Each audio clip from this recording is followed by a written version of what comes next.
Amen. Amahoro y'Imana akomeza bare nawe wakoze subscribe kuri iyi channel ya YouTube bita Mr. Vala the Cash. Iyi channel bayita Vala the Cash. Ngiye banyita Mr. Vala the Cash. So uyu munsi hari mwakomeje mumbaza ibibazo byinshi cyane mumbaza ukuntu nshobora kuba nahuza partition ebyiri cyangwa volumes kuri machine. So icyo ukora nta kintu ntago ndi butindi uyu munsi uraza hano muri search gutya warekemo partitions hariyo murahanuzi muri control panel. Okay, so uzakirikamo gutyo ubihuze. Yaman, so murabona dashboard baduhereje ahangaha ukuntu igiye kuba yifashe. So we have to wait for, tugomba gutegereza ahangaha sasa rero.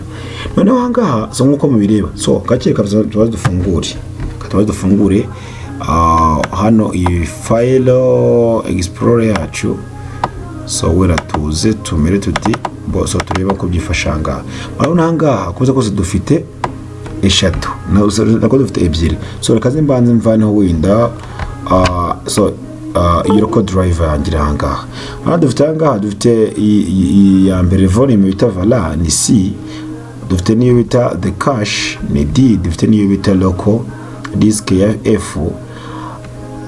Sasa nuko dushaka iki rero? Dushaka kuvuga tuti so mbogo ndaka twifate tuvate wenda iyi F tuyihuze wenda na D. So wenda n'ubushake bwacu ko wenda ushaka nguze zera partition ebyiri zakunde neza.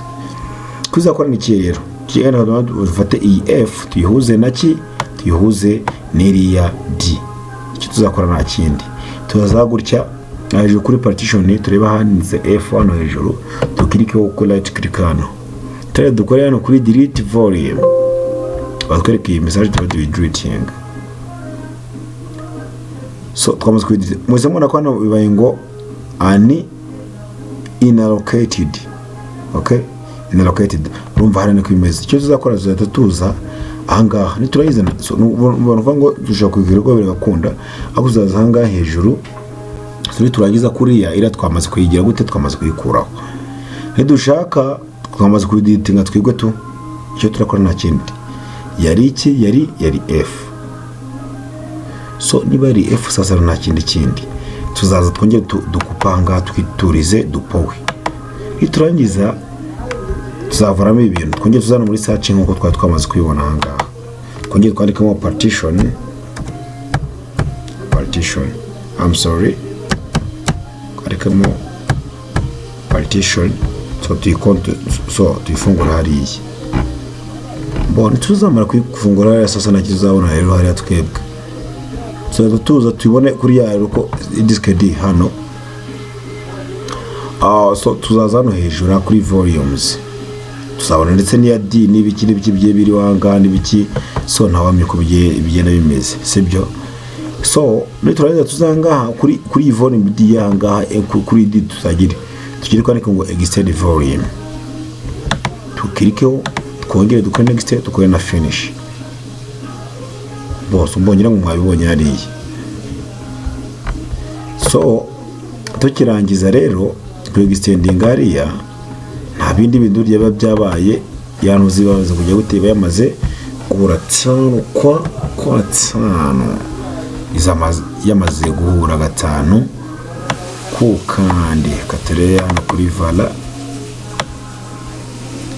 Murana kwira muzongera ngo namuze kwibona ko iyi volume isi yacu ya mbere yabaye nk'iyuzuye kise kigire gute yasaje guta kirangira gatanu kwa 5. So kimwe nuko ushobora gufata n'ingiyi ya D nayo ukayihuza n'iriya ya mbere. So very possible rumva.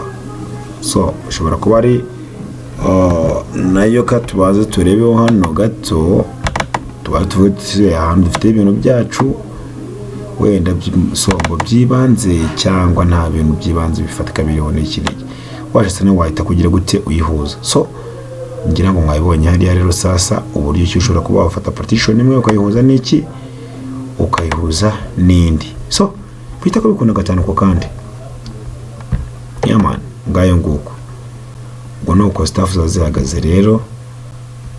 So ibintu byacu byamaze gukunda then uzariya. So niba mukibuka tugifungura hano ufata kuri all program ufata no kuri ukibyuka tukifungura rwose ko twagiye tubonamo hariya tukabona iyi volume isi yaruzuye. So nta bindi bidero by'umurengera bindi babirenze biri nk'hariya, urumva ko yamaze guhita yijoninga yihuza n'iki, yihuza n'ingiyi. So ni kuriya ibintu bikorwa, reka mabwire na muri Imana akomeza abane na everybody.